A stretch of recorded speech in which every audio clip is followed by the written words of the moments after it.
ये आपका नजरिया है, मेरा नजरिया है कि जो धांधुदा आज ये जो जगह है वहां बिना बुलाए 500 आदमी नहीं आए और वहां बिना बुलाए 50,000 आदमी हो, तो मुझे नहीं लगता है रिजल्ट जीरो है। ये इस आजाद भारत में, इस गुजरात की धरती पर पहला एक ऐसा आंदोलन है जिसने क्षत्रिय समाज ने जिसको दिल से स्वीकार किया है कि ये हम लड़ाई लड़ेंगे, जो स्वाभिमान से खड़ा हुआ है।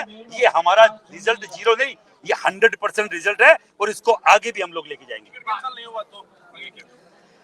दो टूक है, हाथों हाथ, जहां जहां तुम लड़ोगे वहां वहां हम तुम्हारी खिलाफत करेंगे, कमल का फूल हमारी भूल का नारा देंगे। भाजपा के विरुद्ध वोट करेंगे, 1,00,000% करेंगे। हम कोर वोटर हैं उसके। 95 तक तक हम लोग वोट करते हैं उनको।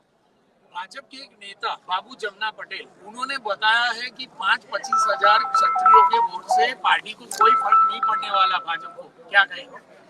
यहाँ मुझे जो बताया गया है 12 से 15% क्षत्रिय है परसेंटेज के हिसाब से। हम लोग राजस्थान में 9.5-10% है, समझ रहे हैं। राजस्थान में राजपूत के कारण से ही भाजपा चलती है, राजपूत के कारण से ही भाजपा उठती है और राजपूत के कारण से ही वो सो जाती है। तो यहाँ तो 15% है।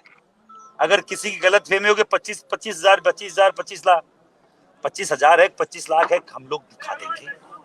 नहीं बाल कितना कि अभी जजमान सामने आ जाए, समझ रहे। तो अभी तो बैठे हैं, आए हैं ग्राउंड में, जिसको जो समझना समझे, हमारी औकात होगी वो हम समझा देंगे। महिपाल जी, आज गृह मंत्री के साथ आपके नेताओं की बैठक हुई थी जो राजपूत समाज के हैं, भाजपा के, और माना ये जा रहा है कि कल अगर बुलाते हैं दिल्ली में और कुछ सलाह मशवरा होता है तो उस पर क्या आपका? देखो, राजपूत समाज के नेता अगर हमारे बिना यहाँ की संघर्ष समिति के बताए अगर कोई मीटिंग कर रहे हैं तो हमें तो लगता नहीं ऑथराइज है, क्योंकि यहाँ का राजपूत संघर्ष समिति जो है वो तय करेगी कि उनको क्या करना है। कोई पॉलिटिकल व्यक्ति तय नहीं करेगा कि इस समाज को क्या करना है। और अगर कोई दलाली करने की कोशिश करेगा तो सबसे पहला उनका मुंह काला किया जाएगा जो समाज की दलाली कर रहा है। अच्छा, कल आपको डिटेन किया गया था, तो क्या कुछ पूरा घटनाक्रम हुआ? जब आपको वहाँ पे ले गए थे तो क्या बोला, फिर कहाँ ले गए? आपको पूरा अंधेरे में रखा गया था कि आपको बताया गया था? क्या हुआ आपके पास, आपके साथ? इन शॉर्ट गेम हो गया आपके साथ कल? ऐसा ही मान लीजिए। मेरी बहन बेटियों से मिलने गया था, जो बहन बेटियां जौहर करने को तैयार थी, मैं समझाने गया था कि अभी उनके बेटे जिंदा है, उनके भाई जिंदा है, हम लोग मरेंगे पहले। प्रशासन के बस की बात नहीं थी।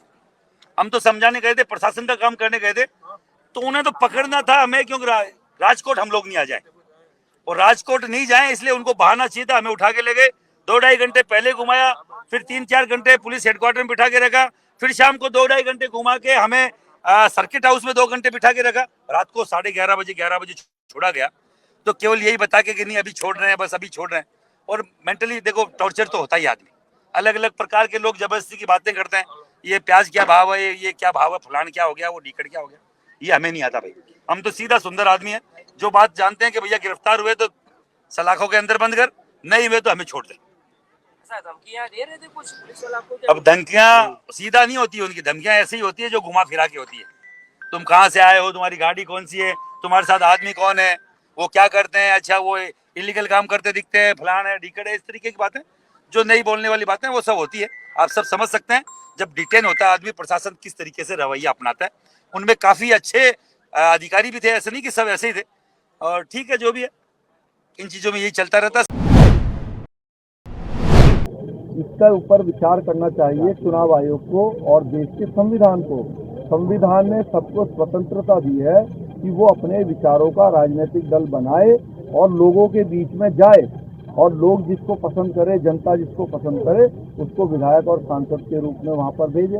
तो ये तो संविधान में है हमारे, कोई संविधान से अलग हटके तो हम कोई कार्य या बात कर नहीं रहे हैं। इसीलिए देश के अंदर 2200 से ज़्यादा राजनीतिक दल रजिस्टर्ड हैं।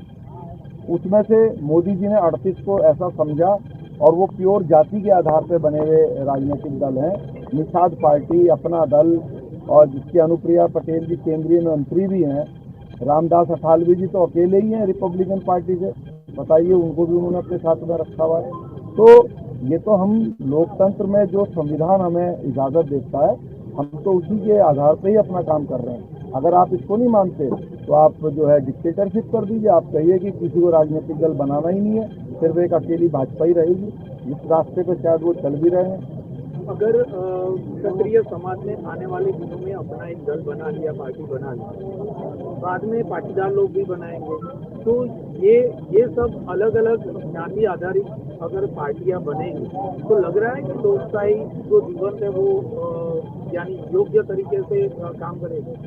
ये जो प्रश्न आपने मुझसे पूछा, मैं तो आपकी बात से सहमत हूँ, लेकिन हमें तो मजबूरी में इस रास्ते पर जाना पड़ रहा है, क्योंकि मोदी जी ने हमें ये सिखाया है कि मैंने जो ये 38 पार्टियां जो जाति के आधार पर रखी हुई हैं, तुम भी ऐसे ही बनाओ तो मैं तुम्हारी सुनूंगा और मैं तुम्हारे पक्ष में सब कानून भी बनाऊंगा और तुम्हारी कभी बेइज्जती भी नहीं करूंगा।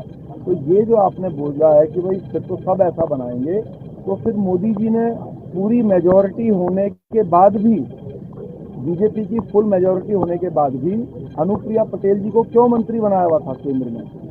रामदास अठावले जी को क्यों मंत्री बनाया हुआ था? पारसनाथ जी को क्यों केंद्रीय मंत्री बना रखा था? उन्होंने ही तो हमें उत्साह बढ़ाया है कि क्षत्रियो तुम भी अपना राजनीतिक दल बनाओ इनकी तरह और सत्ता में हिस्सेदार बनो और अपने समाज का मान सम्मान बचाओ।